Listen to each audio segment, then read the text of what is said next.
Hey, let's run away together.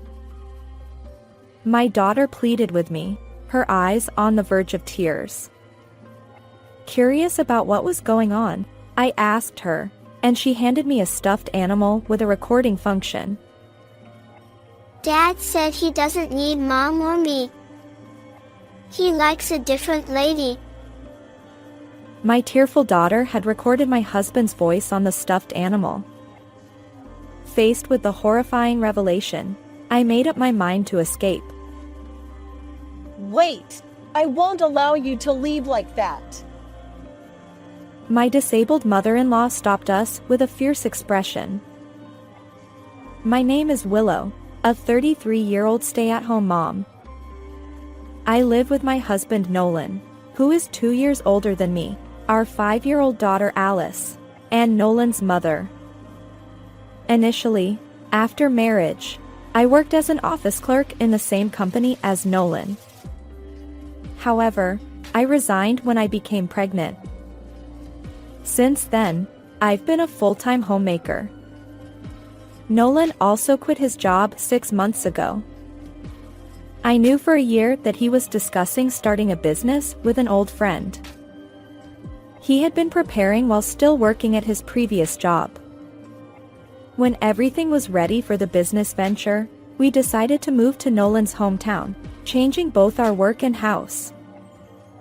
That's when we began living with my mother-in-law, about 6 months ago. My father-in-law had already passed away, and my mother-in-law, who has mobility issues and mild cognitive impairment, lives alone with the help of caregivers. However, due to the spacious property at the family home, we renovated it to accommodate all of us. I'm busy, you know. Take care of mom for me. Nolan's joint business venture with a friend was in the wholesale industry. He was always busy, frequently traveling for procurement. As a result, household chores, childcare, and even caring for my mother-in-law became my responsibility.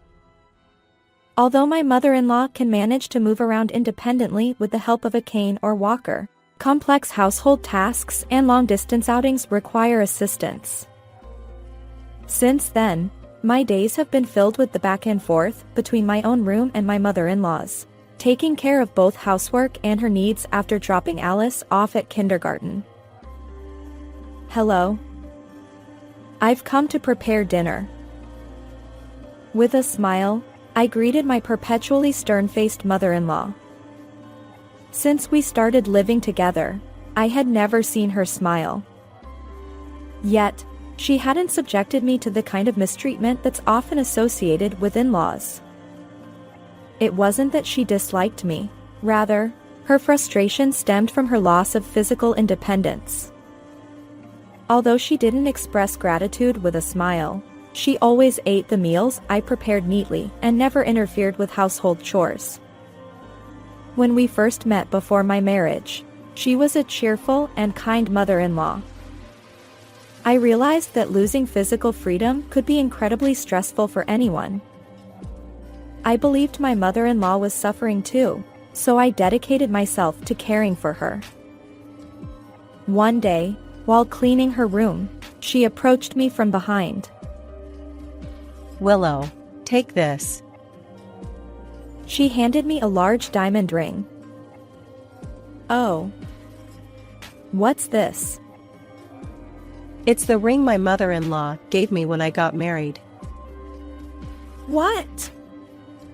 Can I really accept something so precious? Precious or not, it's dangerous to step on. It has no value just sitting around, and it's in the way. You're young, you'll find a use for it. As usual, she said this with a stern expression and promptly returned to her room. Did she bring it for me? Seeing the ring warmed my heart. That night, I showed the ring to Nolan and Alice, our 5-year-old daughter. Alice, who had recently taken an interest in fashion, looked envious when she saw the large diamond ring. Wow! Mom had such a diamond! Indeed. We didn't notice because she lives so modestly. When Dad passed away, there was quite an inheritance, but there's no record of her spending a cent. If she won't use it, maybe I should ask her to give it to me. Come on, let's not be greedy. I scolded him, and Nolan laughed it off as a joke. Later, I carefully stored the ring as a cherished treasure. Despite the daily busyness and challenges, I found fulfillment in our daily life. Nolan's business seemed to be on track, and he traveled frequently, not only returning late at night but also going on more business trips. Then one night, when everyone was asleep, Alice suddenly woke me up. Mom, wake up. Alice? What's wrong? Alice shook me urgently, her face filled with an inexplicable fear. Had she had a bad dream? I moved closer to hug her, but she had something else to say. We need to escape from Dad right now. Otherwise, both you and I might disappear. Huh? Disappear?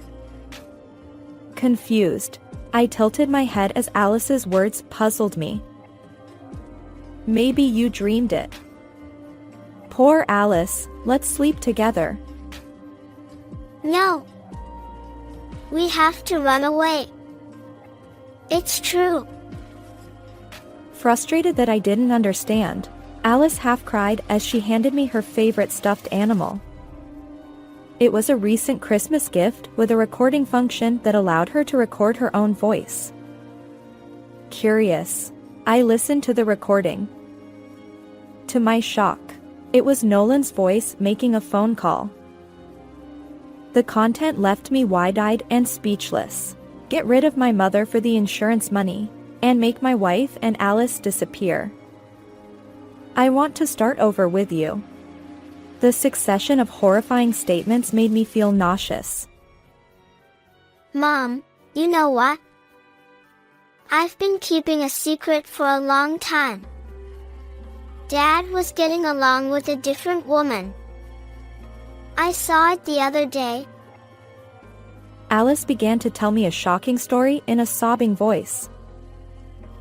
The other day, Alice went to the aquarium on a field trip from her kindergarten.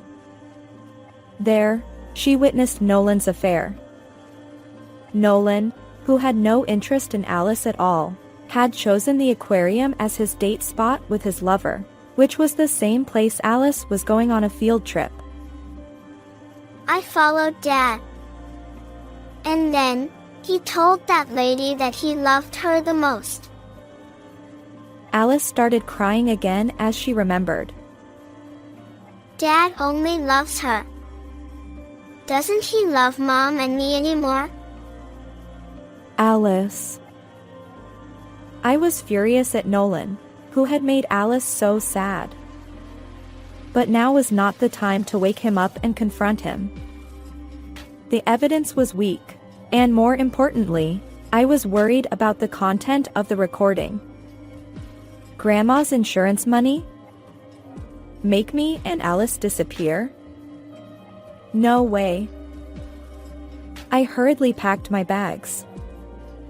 Fortunately, Nolan's bedroom was at the back of the second floor, so it was okay to make a little noise. I didn't understand the meaning of the recorded voice clearly, but I felt it was dangerous by intuition. I finally finished packing and headed to the front door with Alice. But there was my mother-in-law in the way. She was desperately keeping her balance with a cane, and had a terrible look on her face with ragged breathing. Wait! I won't let you run away like that. Do you know something? I looked at Alice, and she shook her head. Alice hadn't told her mother-in-law. Well, It's winter now. I won't let you take Alice out in such cold weather in that outfit. She handed me some warm clothes. It was winter. I was so desperate to pack and run away that I didn't even think about giving Alice proper protection from the cold. I have something to talk to you about, Nolan. I decided to tell my mother-in-law about Nolan. I thought she was on our side. I know. He's infatuated with another woman and plotting something terrible. He thinks I'm a senile old woman and looks down on me. But I'm Nolan's mother. I see through everything. She looked a little sad. Did she know that her son was after her insurance money? Let's run away together. I walked up to my mother-in-law. I couldn't leave her in a place where there was someone who would target her own mother's insurance money. But she quietly shook her head. I'll only slow you down if I go with you, so I'll pass. Besides, Nolan is my son. I'm responsible for raising such an idiot. I'm going to stick with him until the end. What? What if something happens to you? In that case, use all of my inheritance for Alice. She handed me an envelope with a sad face. There were several $100s inside. This is for your living expenses for a while. Take it and get out of here. Thanks for everything. But... I tried to persuade her several times, but she wouldn't budge. I couldn't spend too much time, or Nolan would notice. Maybe I should leave her behind for today. That's what I was thinking, when I saw a faint smoke coming out of a room on the first floor. That was my mother-in-law's bedroom. I panicked and grabbed a fire extinguisher from the kitchen, and ran into the room. But the fire spread too fast, and one fire extinguisher wasn't enough. Alice, can you run? I didn't give her a choice and forcefully carried my mother-in-law on my back. Hey, what are you doing? You'll be too late to escape if you carry an old cripple like me. Leave me behind. Hurry! Leave me behind. Shut up! Just be quiet! I shouted and pulled Alice's hand, desperately heading for the front door. And somehow, I managed to open the door and escape outside. Almost at the same time, an ambulance and a fire truck arrived. It seemed that a neighbor who noticed something wrong had called them. Nolan, my son is still inside. Maybe even if her son was after her insurance money, she would instinctively try to save him as a mother. She staggered towards the fire, but fell after a few steps. It's okay. Let's leave it to the firefighters. The three of us were taken to the hospital by the paramedics who arrived. The three of us who quickly sensed the danger were almost unharmed. On the other hand, Nolan, who was surrounded by fire without noticing until the last minute, was rescued by the firefighters, but suffered severe burns all over his body. Fortunately, his life was saved. After calming down, I took Alice and my mother-in-law to Nolan's hospital room to talk. As soon as he saw me, Nolan glared at me and cursed loudly. Hey, you heartless woman. Why didn't you save me? I was too busy escaping with Alice and your mother. Liar. You could have done something for me. You tried to kill me on purpose, didn't you? You're a scary woman. Nolan kept screaming without listening to anyone. Suddenly, my mother-in-law, who had been listening behind me, walked up to Nolan and slapped him on the spot. Stop it, you ungrateful son! You put not only me, but also Willow and Alice in danger. I won't forgive you. What are you talking about? Nolan pretended to be clueless. I told him that I knew everything about his affair. I don't get it. Show me the proof. Proof? The proof is at the police station right now. As soon as I said that, several police officers appeared in Nolan's hospital room. That's right, I had submitted the recording that Alice made to the police as soon as I finished the doctor's examination. The police officers who were investigating the fire suspected that it was intentionally set, and they seized the recording as evidence. Nolan, we have a question about the fire that occurred at your house. We found traces of tampering with the outlet that was connected to the humidifier. Do you have any idea what that's about? I don't know what you're talking about. Well, that's fine. The forensics team is thoroughly examining the scene right now, so I'm sure the truth will come out soon. You just focus on your treatment, and we'll talk later. The police officers smirked and left the room, leaving Nolan pale and frozen. A few days later, Nolan was discharged from the hospital and taken to the police station for questioning. The investigation continued, and Nolan's crime was confirmed. The truth behind the fire was this. Nolan, who was going on a business trip the next day, had rigged the outlet that was connected to the humidifier to start a fire while he was away. I liked the humidifier and turned it on every day during the day. On the other hand, the mother-in-law didn't touch it at all because it was too much trouble to plug and unplug it. Nolan expected that I would turn on the humidifier after he left for his trip, and that's when the fire would start.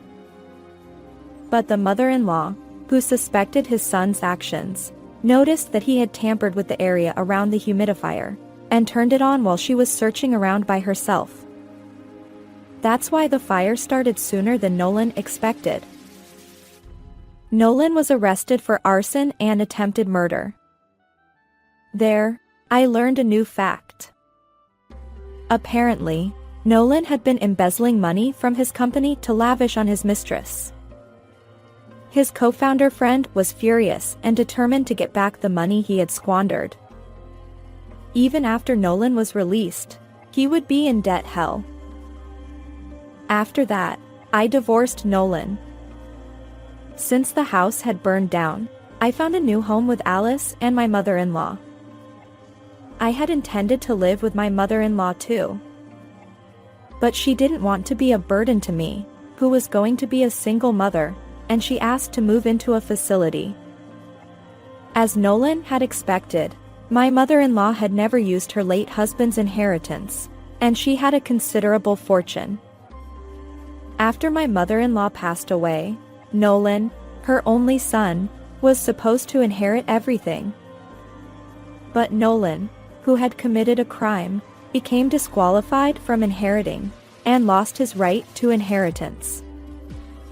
On the night before she moved to the facility, my mother-in-law made a will that gave all her property to me and Alice. I'm sorry, I can only apologize in this way. My mother-in-law cried. Oh, please smile, I said cheerfully. Alice and I love your smile. If you want to apologize, please smile a lot. Okay. She wiped her tears and showed me a smile. After that, my mother-in-law moved into the care facility. She looked happy surrounded by kind staff. Alice and I visit her once a month. I found a job and regained a place where I could feel safe. Today, I smile and start tomorrow.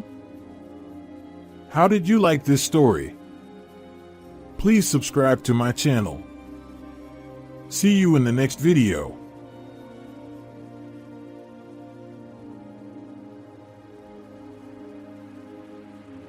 When I called to check on my daughter, who had gone missing, my granddaughter answered the phone, her voice trembling with urgency. Daddy sank mommy in the bath and went somewhere, She said, followed by shocking words. Rushing to my daughter's house, I was met with a terrifying scene. To subject my daughter to this, that man, I'll never forgive him. I gritted my teeth, determined to send my son-in-law to the depths of hell. It's almost Amy's 5th birthday. I wonder what would be a good present. I messaged my daughter, but 3 days passed with no response. Gazing at the family photo displayed in the living room, I wiped my tears. I wish I could see them more often. I wonder if those kids are doing okay? My name is Sarah. Widowed and living alone while working part-time. I have a daughter named Nancy. She has always been kind and studious since she was little, a proud daughter who landed a job at a major corporation. Nancy got married 6 years ago to Jason. He is an elite worker at a leading advertising agency. He was cheerful and dependable, and I felt reassured in trusting my daughter to him. They soon had a granddaughter, Amy, and Nancy quit her job to become a full-time homemaker. The distance between my house and my daughter's family home is about a 3-hour drive using the highway. It's not a distance you can just casually pop over to. Nancy used to visit frequently when Amy was little, but the last time she came to our house was a year ago, right after Amy's 4th birthday. I remember having this conversation with Nancy at that time. Is Jason doing well? Is he helping out with childcare? I asked. Nancy replied, He seems busy with work lately, so I've been handling childcare mostly. But he loves Amy and takes good care of her. He's even known as the ideal hands-on dad at work. I could imagine how busy Jason must be with his job. Make sure you support him, I said, to which Nancy just laughed and replied, I know, Mom. According to Nancy, Jason's reputation as an involved father had even reached his bosses, and he was put in charge of a major advertising project targeting parents. Well, that's impressive. Say, Nancy, now that things have settled down with raising Amy, how about returning to work? You used to shine in your career, I suggested. Yeah, maybe eventually. Nancy replied vaguely. I felt a slight unease at my daughter's ambiguous response, but whether she worked or not was a matter for their household. I decided not to intervene further. It's been over 6 months since then, and Nancy hasn't visited. I've tried inviting her a few times, but she always declines. I felt I shouldn't push too hard and interfere too much. One day, while I was unusually out in town for a class reunion, something caught my attention on my way back home. As I headed towards the station, I spotted my son-in-law, Jason, walking along with a young woman, engaged in what seemed like an intimate conversation. However, since he was dressed in a suit, I assumed it was probably a business outing or something and didn't approach them. After some time had passed since that incident, I had some errands that took me near my daughter's family's neighborhood. Wanting to see their faces since I was already nearby, I messaged, "Can I come over now?" But there was no response. Thinking it was okay if there wasn't one, I decided to head straight to my daughter's house. When I rang the doorbell, my daughter answered with a surprised voice. Mom, why are you here? I sent a message, didn't you see it? I came by since I was nearby. Is everything okay? Then my daughter fell silent on the other side of the intercom, and instead, I heard Jason's voice. I'm sorry, mother-in-law. It's a bit messy here, but I'll clean up right away. Jason, sorry for dropping by unannounced. We'll be waiting, I replied. After standing there for about 10 minutes, the front door opened, and when I saw Nancy standing there, I couldn't help but be taken aback. She looked so frail compared to the last time I saw her, it was like a lie. Nancy, you look much thinner. What's going on? I asked. Just on a bit of a diet. She replied. Then, my granddaughter Amy came running up, saying, Grandma. Jason warmly greeted me, so I exchanged pleasantries and went into the living room. While watching Amy play with her toys, The three adults engaged in small talk. Jason was as charming as ever, showing genuine concern for me, appearing flawless. At one point, Nancy got up to refill the tea. I followed her and asked, "Nancy, you look pale. Are you eating properly? Are you feeling unwell?" No. I'm fine. I'm healthy. She replied. Despite her words, I noticed something concerning her wrist as her sleeve slipped. I grabbed her arm and lifted her sleeve, revealing a painful-looking bruise. "Nancy, what happened?" Jason, who had somehow appeared at the entrance to the kitchen, interjected. It's just a bruise from a fall. Nancy can be a bit clumsy sometimes. "You fell. Is that true, Nancy?" I asked. Yes, it's true. She stepped on one of Amy's toys and fell inside the house. Nancy nodded in agreement with Jason's assertive tone, and then she distanced herself from me. The kitchen conversation ended there, but I began to observe Nancy and my granddaughter closely after that. Amy remained her usual cheerful and innocent self, but Nancy seemed somewhat withdrawn, appearing a bit tense. Sarah, we have plans to go out as a family soon. Jason said, prompting me to reply. Yes, it's about time for me to leave. On the way home, I sent Nancy a message, saying, "If anything is wrong, don't hesitate to talk to me." Her reply was, There's nothing wrong. I'm happy, so don't worry. Despite feeling an unsettling sense of unease, I returned home. 2 months have passed since I visited my daughter's family. I sent Nancy numerous messages, but received no reply, and she stopped answering my calls. She always responded to messages before. It's strange that the calls aren't going through. Are Nancy and Amy both okay? I want to see them and make sure. With these thoughts in mind, I decided to visit on a night when they were likely to be home. Sending Nancy a message saying, "I'm coming over now." I got into my car around 6 p.m. During a stop at a service area, I decided to call Nancy again. However, when the phone was answered, it was my granddaughter, Amy, on the other end. Grandma? Mommy's turned a strange color and won't move. Those words sent a shiver down my spine, but I tried to remain as calm as possible as I asked my granddaughter, "What are you saying, Amy? Is Daddy there?" Daddy sank Mommy in the bath and went somewhere. What should we do, Grandma? Mommy isn't responding.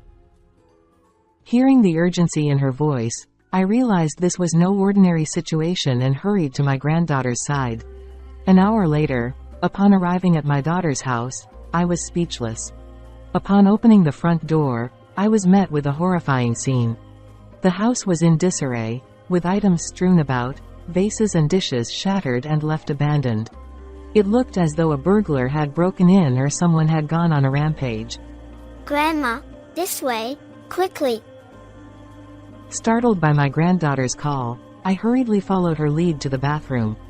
There, my daughter, fully clothed, lay submerged in the bathtub, face up. "Nancy, stay with me." I frantically reached into the icy water, despite it being midwinter. Managing to lift her, my daughter's face was beyond pale, her lips tinged purple. Just as her face barely emerged from the water, there was a faint sign of breathing. Despite numerous attempts to rouse her, she remained unresponsive, prompting me to immediately dial 911.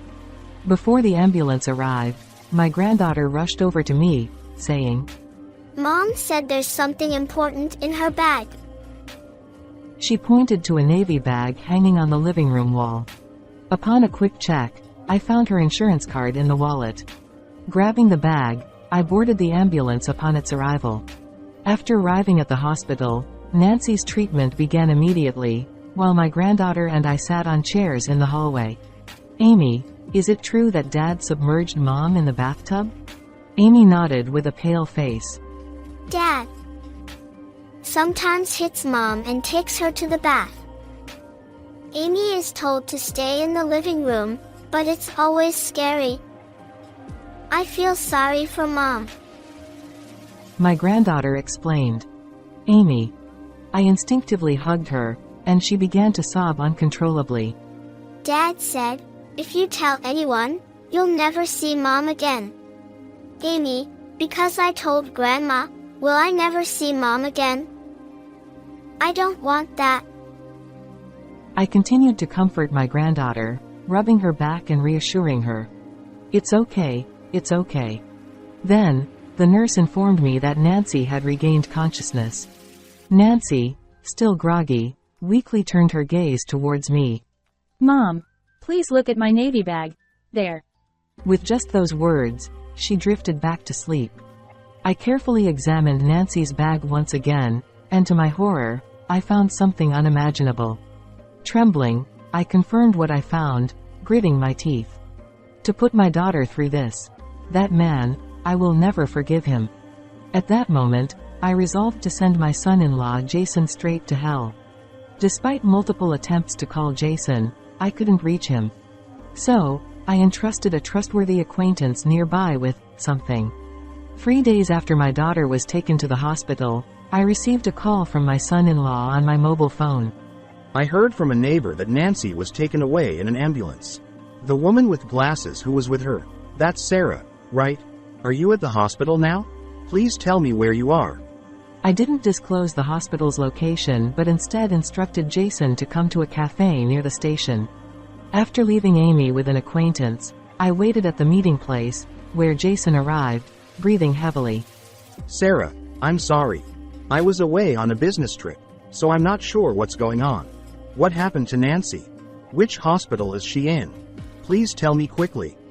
Jason spoke with genuine concern, but I wasn't fooled by his appearance anymore. I heard everything from Amy. You did something terrible to Nancy, submerged her in the bath, and left her, didn't you? How could you do such a thing? Jason murmured. Then awkwardly chuckled. I can't believe it, Sarah. Did Amy really say that? Surely you're not taking a child's words at face value? Are you suggesting Amy is lying? Jason explained. Since she started kindergarten, she occasionally says things like that. It's like she has a vivid imagination or a habit of lying. We've been dealing with it too. So, without saying a word, I played back the voice recorder I had taken out of my bag. What emanated from it was Jason's yelling. Divorce. That insolent wife of mine. I have to teach you a lesson. I'll discipline you in the bath like usual. His words were unbearable, filled with countless vulgarities. Afterwards, there were sounds of splashing water and Amy crying out recorded on it. As Jason paled, I stared straight at him and stopped the voice recorder. What is this? Jason stammered. Nancy was recording what happened that day. Perhaps she anticipated this, although she probably didn't expect to be taken to the hospital. I remarked.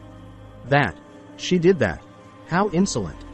Finally showing your true colors. I retorted. Jason wore a frustrated expression, but then quickly adopted a soothing tone. Sarah, this is just a matter between spouses. It was just a heated argument at that time. No need to blow it out of proportion, right? It's also not good for Amy, you know? The evidence doesn't stop here. There's more. With those words, I slammed down on the table the decisive photos of Jason's infidelity. They depicted him cozying up to a young woman, entering hotels together, and engaging in intimate moments. The woman was someone I had seen in the streets a few months ago. This too, Nancy did this. Jason hastily gathered the photos, and I calmly explained to him. Nancy had hired a private investigator to look into you. Is she someone from your company? And Nancy kept a diary too. What? In Nancy's diary that I read, it was written that Jason had been controlling, forbidding her from working since the beginning of their marriage. Furthermore, Nancy noted that Jason's behavior became strange around the time he became a project leader 1 year ago, and when she confronted him about it, she was physically assaulted for the first time. After that, she mentioned being subjected to severe treatment under the guise of discipline on a daily basis, and was warned that if she didn't comply, Amy would be harmed. Contact with me was also prohibited, and it seems her phone was checked daily. However, Nancy pretended to obey Jason while diligently collecting evidence for the divorce. Now that I have gathered enough evidence, I will bring up the divorce today. Were the last words in my daughter's diary. You lost your temper when your wife asked for a divorce and did something terrible. Then you left her in the cold bath and went to see your mistress. Is that right? When I sternly confronted him, Jason remained calm and brazen. I'm the elite among elites. People often say I'm the ideal dad. I provide for Nancy and Amy, and we have a happy family. Are you trying to ruin that over something trivial? At that moment, I finally reached my limit. Nancy wasn't happy. And neither was Amy, who witnessed her mother being mistreated. I will not forgive you. You will pay for this. Jason then angrily shouted with a flushed face. What can this old hag do to me? I've already done what I could. I calmly replied, explaining to the bewildered Jason that I had sent the audio data from that night and evidence photos of his infidelity at work to his workplace. What did you just say? At that moment, Jason's phone rang, leaving him dumbfounded. As he answered the call in a panic, his face turned paler with each passing moment. Hey, it was from my boss. They're removing me from the project. You really did it, didn't you? How dare you? With his facade crumbling, Jason yelled at me with a contorted, ugly face. I remained composed and retrieved something from Nancy's bag. This is Nancy's decision. Please sign here.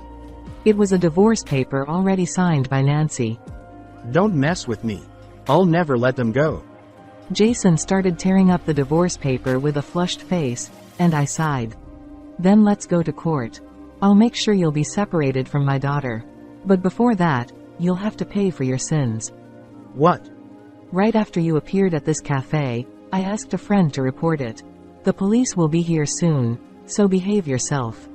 Jason turned pale and started trembling. You're going to involve the police. Do you realize what that will do to my career? I don't care. I'll never forgive you for what you've done. Never show yourself in front of me, Nancy, or Amy again. The police arrived, and Jason was taken away while shouting. Later, the divorce between the two was finalized. Jason was arrested for his cruel treatment towards Nancy. Along with my accusations, he was ultimately dismissed from his job due to being convicted. His mistress faced rumors at work and resigned. Although Jason's trial is ongoing, he has been cut off from his family and received no help from anyone. Nancy, now recovered, returned home with my granddaughter. Amy has regained her smile lately, and Nancy has found a job and is living a fulfilling life. We look forward to our granddaughter's growth and aim to support each other as a family from now on.